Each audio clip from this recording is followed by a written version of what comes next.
councils of government, we must guard against the acquisition of unwarranted influence, whether sought or unsought, by the military-industrial complex. In Dallas, Texas, 3 shots were fired at President Kennedy's motorcade in downtown Dallas. The first reports say that President Kennedy has been seriously wounded by this shooting. It is a big idea, a new world order.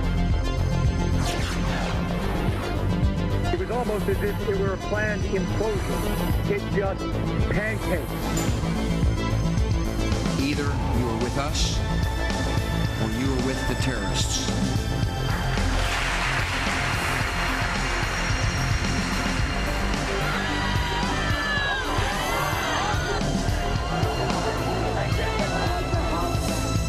But I also believe that a lot of gun owners would agree that AK-47s belong in the hands of soldiers, not in the hands of criminals. Guns will be taken, and no one will be able to be armed. We will take all guns. For many of the police and guard troops, it is an uncomfortable job to do this in an American city. Global governance at last. Is it one world? The central bankers in charge. But aren't we all just living and dying for what the central banks do? As for me, give me liberty or give me death! The answer to 1984 is 1776. Welcome. You're watching Infowars Nightly News. I'm David Ortiz. It's Monday, December the 24th of 2012. Thank you for joining us this evening on this Christmas Eve edition of the Nightly News telecast. Now, throughout this entire week, we're going to have hard-hitting segments. It will feature new special reports we're going to unveil throughout this entire Christmas week, new special reports, as well as powerful interviews that Alex and other members of the crew have recently conducted. We're going to re-air a lot of interviews as well that have recently taken place. So throughout this entire Christmas week, you can expect some new reports. We're also once again going to re-air some powerful interviews that Alex and other members of the crew have recently conducted. So it's going to be a fun week, to say the least. Now, later on this evening, we're also going to show you a special Ask Alex segment in which many Info Warriors submitted questions via planetinfowars.com to Alex. And the man himself is going to answer those questions. Kristi Hightower will be hosting that. So stay tuned for that. But before we go to that, we want to give you an update on our Pierce Morgan deportation petition drive that we have.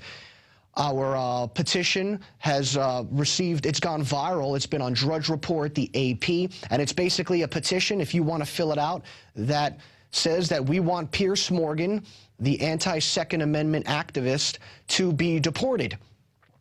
And according to that article, over 31,000 signatures have been filed. But let's give you an updated tally. It's almost like a marathon. As of right now, Christmas Eve, we're over 44,000 people say, Pierce Morgan, you're filth and you need to be deported. You're against the Second Amendment. And if we hit 50,000, that will match the amount of viewers his show receives on a daily basis. So we're over 44,000 right now. That number is going to continue to grow. If you want to fill that out, if you want to see Pierce Morgan deported, just go to Infowars.com, look at the article that talks about it, and in that article there's a link that will forward you to that petition.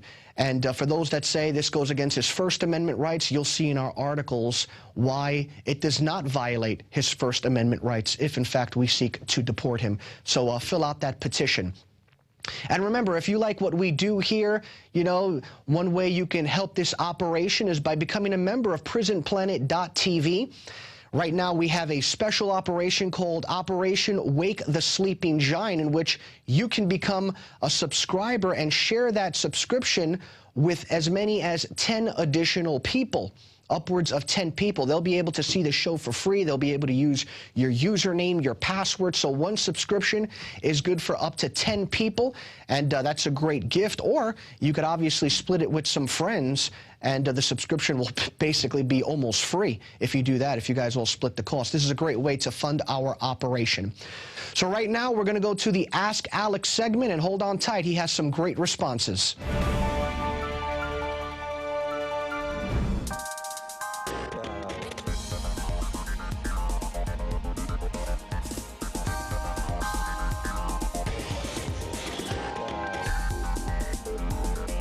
welcome Planet Infowars users. It's been a while, but we are back with Alex Jones here to answer some of your amazing questions. So thank you for your patience, and let's get started. Alex, good to see you again. We have not done this in a while, and I'm glad that we're doing it again. Ask Kristi. Yeah, he's been bugging me. When are we doing an Ask Kristi? I don't know about that. Because it turns into an Ask Kristi. No, being serious here. A lot of questions to go over here. We're going to do 7 tonight and 7 tomorrow night to air on Infowars Nightly News. And you know how quick I am with questions. Yeah, we'll see. So I'm sure this will go very fast. All right. Well, I tried to cram-packed and some good ones in here for you. So the first one actually comes to you, Alex, and it says, Alex, Bev Harris is a great guest and has proven voter fraud this past election. But my question is, what's the point of knowing all this info if we're not going to do anything? Then that's actually Glenn that asks you that. Well, I agree, but polls showed 15 years ago when I and others were exposing election fraud, less than 10% of people even thought it existed. It was seen as a conspiracy theory, even though we had the proof. Now over 90% in major polls know it's a fraud. And there are lawsuits in counties and cities fighting back and kicking out these fraudulent computer systems and going back to paper ballots that are counted at the precinct, posted on the wall, then all the precincts report, and you add them together publicly, and there's your number. And then there's still going to be some retail dead people voting with their IDs. But that's hard to steal total elections with. It's the big centralized systems where they're designed, all the big companies, so you can go in, hack in, change the votes, then cover it up. I mean, they're designed for that. People have gone to jail.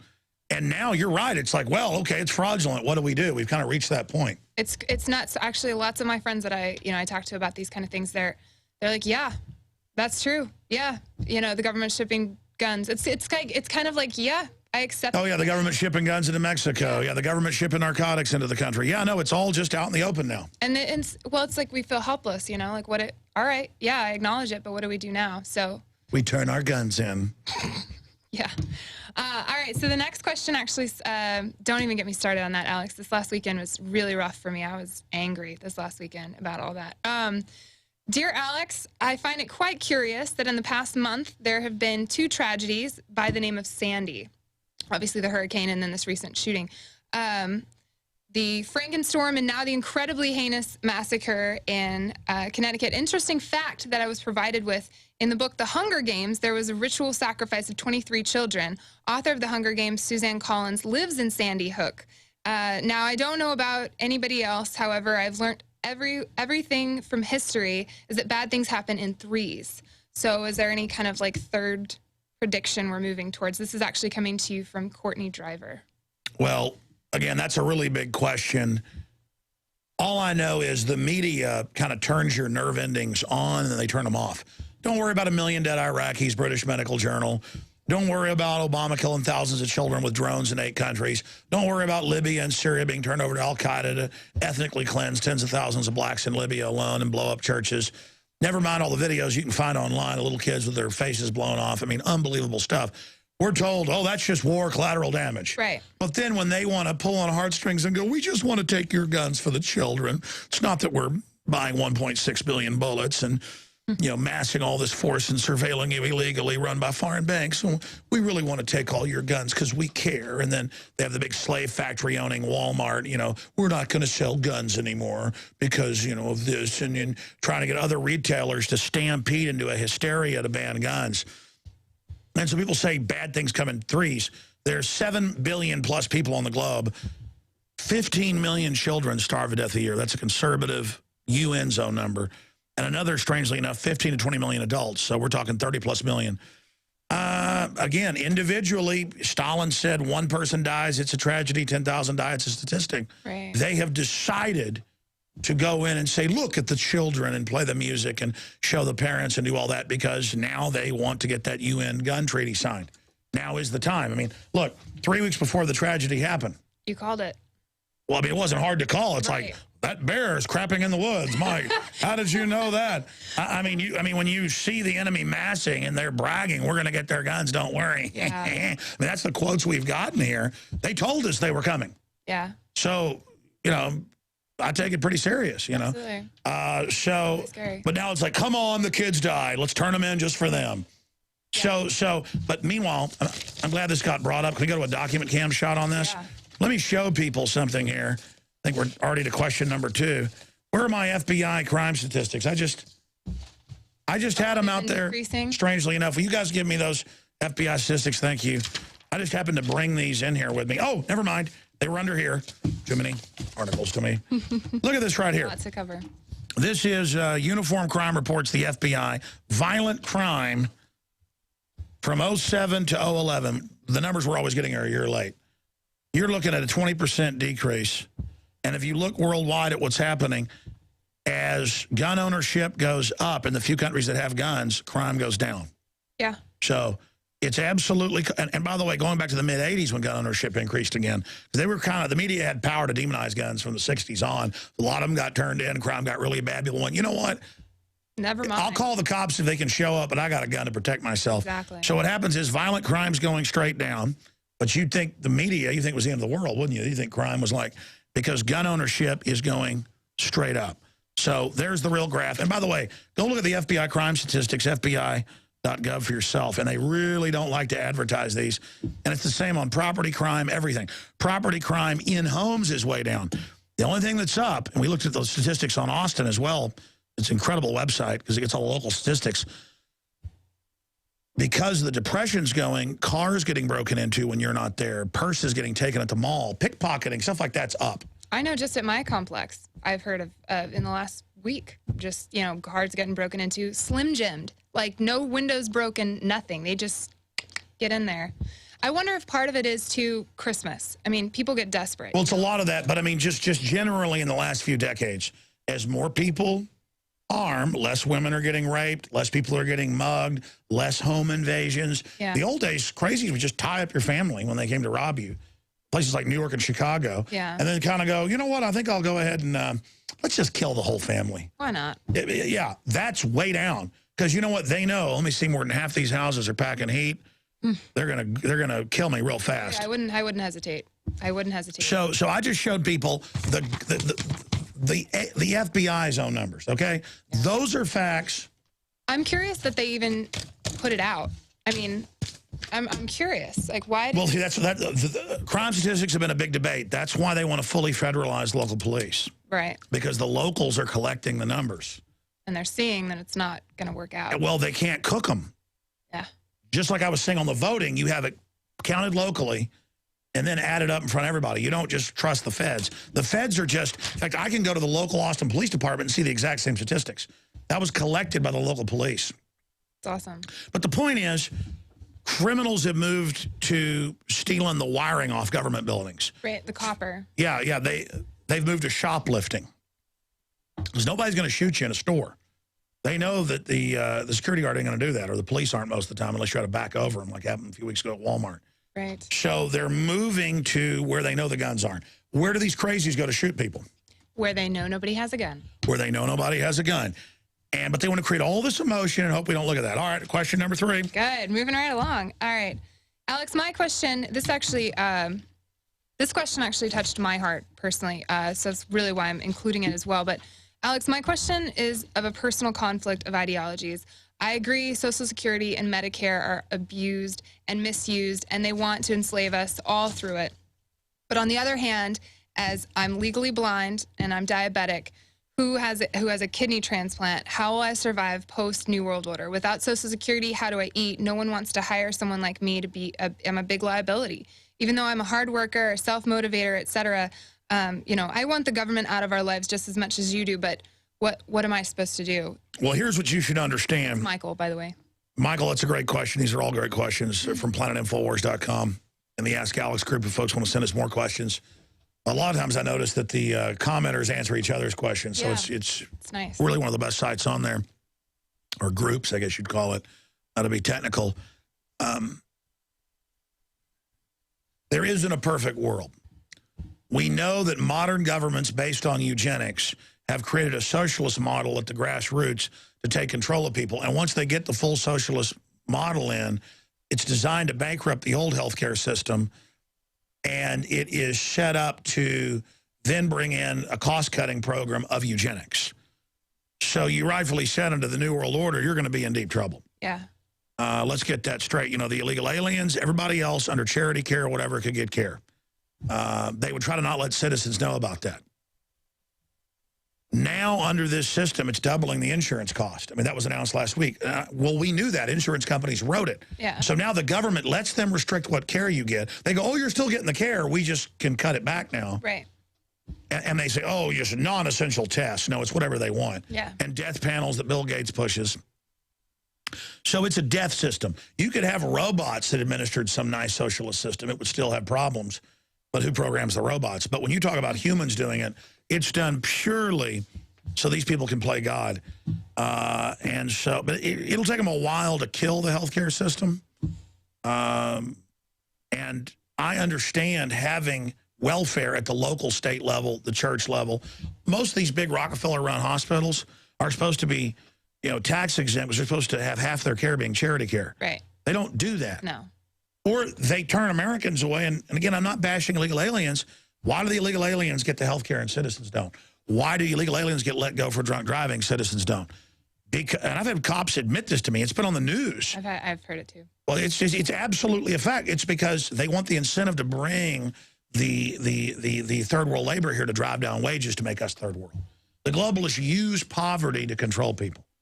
And so bottom line, when you're completely poor, you're desperate. I mean, just like you breaking into people's cars. That's what they want. And exactly, they want that control. But then there's the Second Amendment there.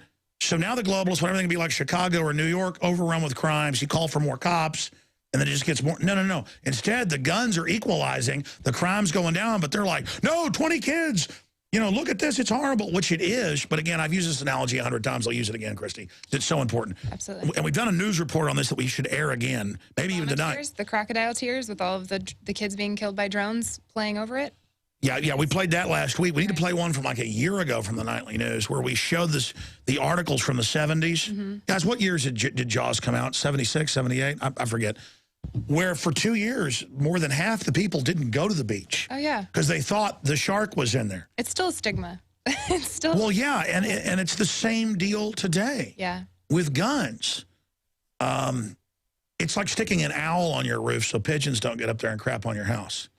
And it's like they even know it's probably not real, but it looks like an owl. It looks scary. Right. Because owls eat pigeons. Not going to try it. And it's the same thing. They're like, oh, American people. You know, there's 315 million of us. I'll draw a picture. Hey, 1975, well, it came out even earlier than I thought. Here's the owl. Okay? Okay? You know what? The owl is the Sandy Hook thing. Statistically, it's not even on the radar, but it's horrible tragedies for them. But all they do is go, Sandy Hook, and they go, "Rrr, rrr," and they just scare everybody. We're like, we'll give our guns up, take our rights.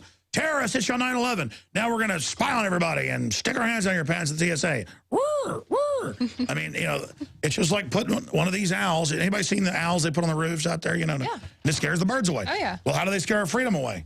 It's like, you know, I'm Mr. Prozac. I'm going to kill your kids. Oh, my gosh, I'll get my rights up. That's right. Good job, you know. You know, you've seen the puppets we've purchased. Oh, I have. Soon those will be rolled out in the Fight for Liberty.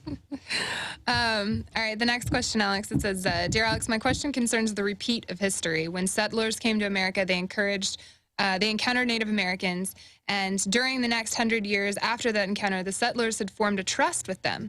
And then they had them all put in camps, remove their weapons. I mean, yeah, this is wow. This is not the first, obviously. I need to use that example where they would go, lay down your arms, natives. The violence is bad. Snuggle up with the measles blankets. Well, and again, it was very complex with French and Spanish and British, and then the colonies, and the native groups were just as vicious as the Westerners. Yeah. On average, that was diverse groups as well. They would come and say, we will stop raiding you if you join us and kill this tribe. Because they all had beefs as well.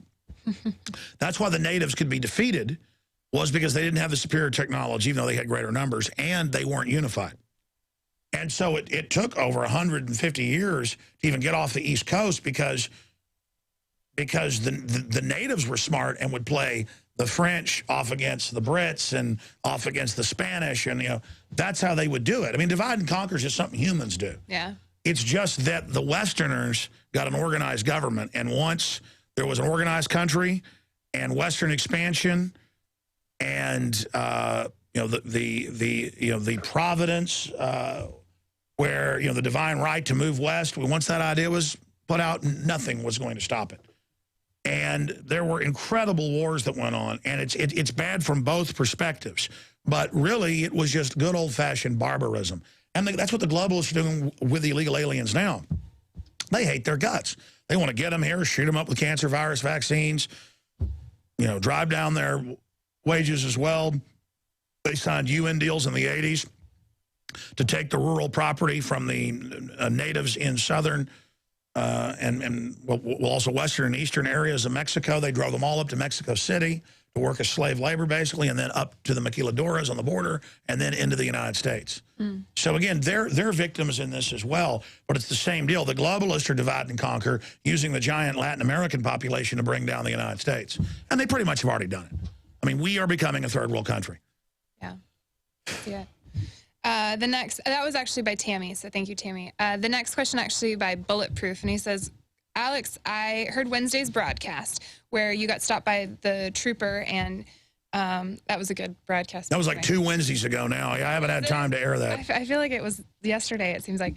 Yeah, and he explains, yeah, I know, and I don't really like it about the illegal aliens. And yeah, my question, why not just have the good cops arrest the bad cops? Which I think is actually interesting. Well, the police aren't like Judge Dredd doing whatever they want. Yeah. They are totally under the government's control, under federal mandates, being watched by surveillance, and they're told to be total robots. That's why they won't hire cops with above 100 IQs now. Yeah. Because they found higher intelligence will question, you are to robotically not arrest illegal aliens and throw the book at citizens.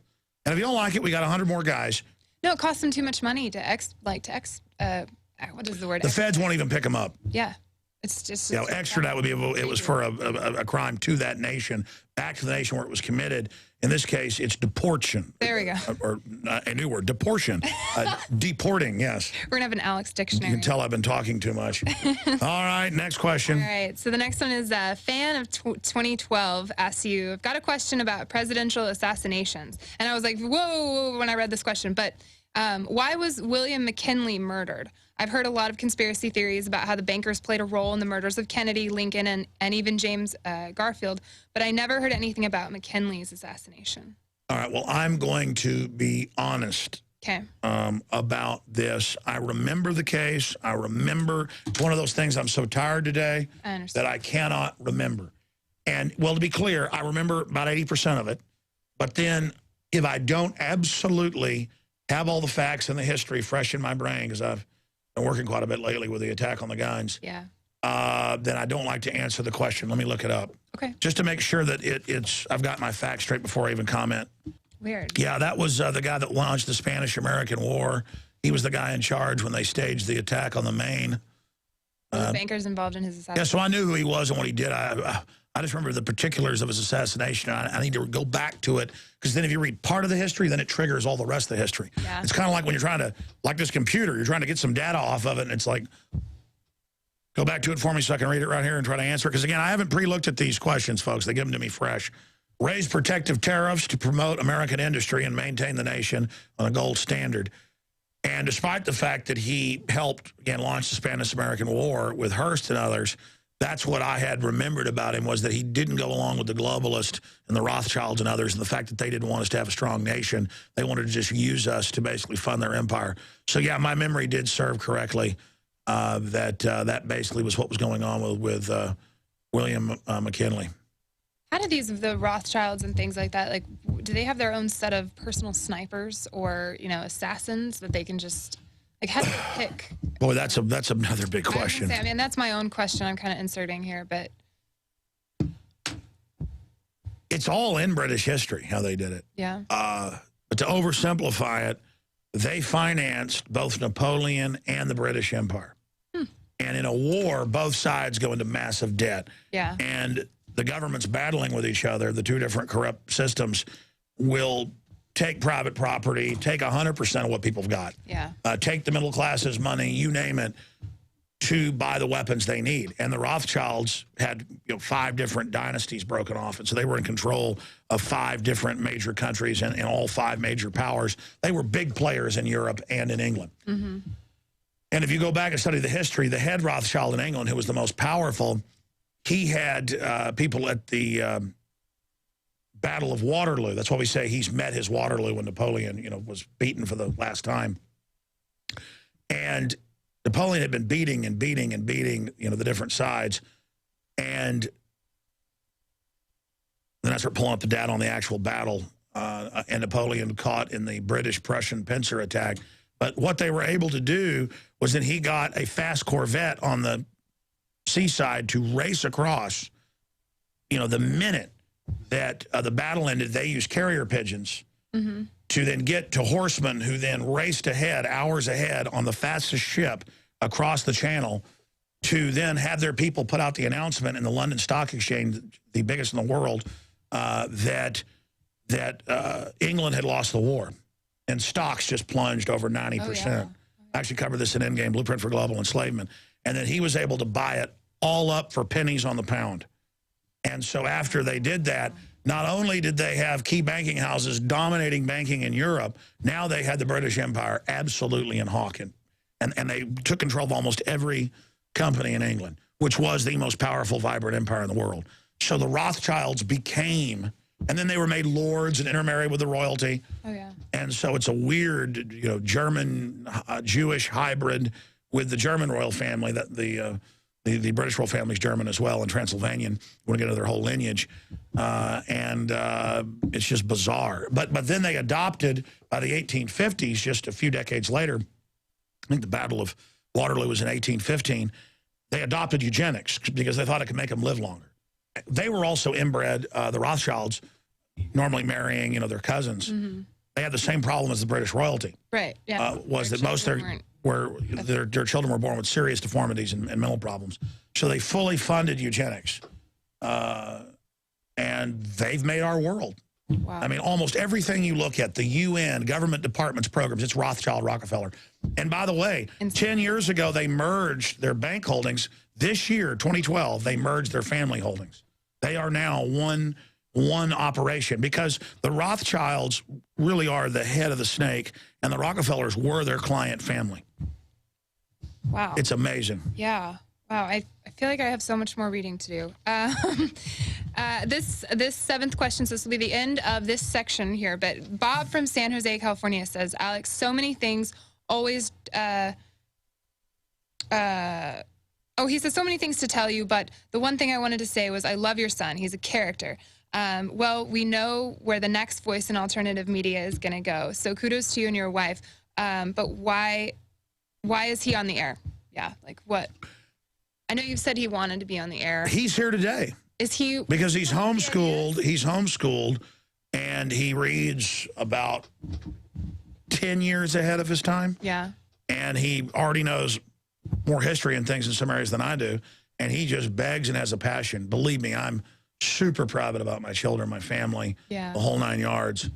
And he just really has a passion to be on air, and he's creative. So he's back there doing research right now. Cool. We've got an amazing demonstration with Legos. I mean, I'm not going to give it away yet. Awesome. Coming out soon that he's helped us work on. And he did the Terrorism 101. So well done. Videos. And again, about 90% of that was his idea. So cool. So, I mean, that's basically it. People ask, why is he on the air? Well, he has a passion for liberty. Good. No, and then access to it. Well, that's it for this section. So we will be back with a new section tomorrow night. So tune in for the rest of the Ask Alex questions. Thank you, and keep them coming in the Ask Alex group on planetinfowars.com.